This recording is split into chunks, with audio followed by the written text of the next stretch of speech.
with Jack, you know, we had rehearsals together for like 2 weeks before the movie started. It was very much focused on like the relationship between Nate and Sherry, because it's like a lot of pressure that the movie kind of lives and dies on believing what these two people have so quickly.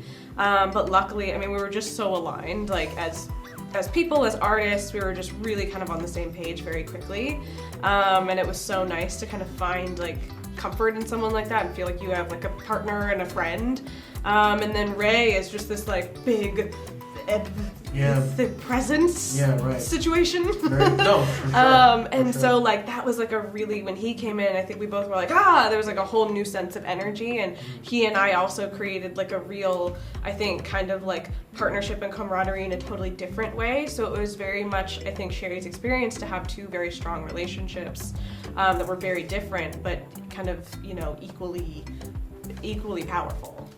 You know, she already had so much going on the page, and Dan and Bobby, I think, were very intentional in making sure that she was like, you know, everything that a character like this kind of needs to be, but really that she was somebody who had like darkness and edge and kind of a struggle and her own. I think her journey is really one of vulnerability, which inside of a fun action movie is not maybe what you would think you would find. So just kind of, and that was a very different experience for me. So I think having that was really, it was a very exciting challenge to kind of feel like it was such a vulnerable and simple task, which is like scary in its own way. So yeah, it was cool. No, about Roscoe, I'd say just like how much he's willing to actually do for somebody he's never met before.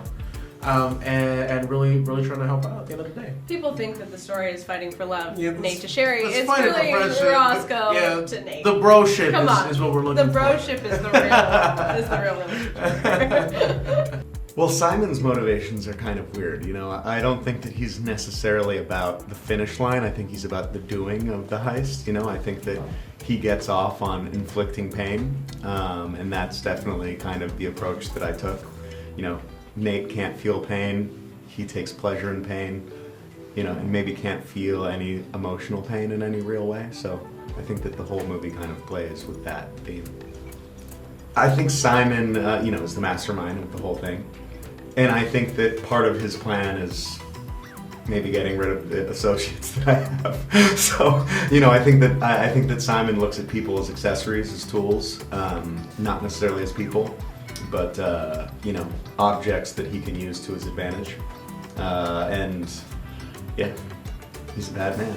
You know, these bad qualities exist in all of us, you know, and I think that to be able to bring them to light in a fun way, or to not be ashamed about the worst parts of yourself is kind of fun. So it's really empowering to wear the heel, you know.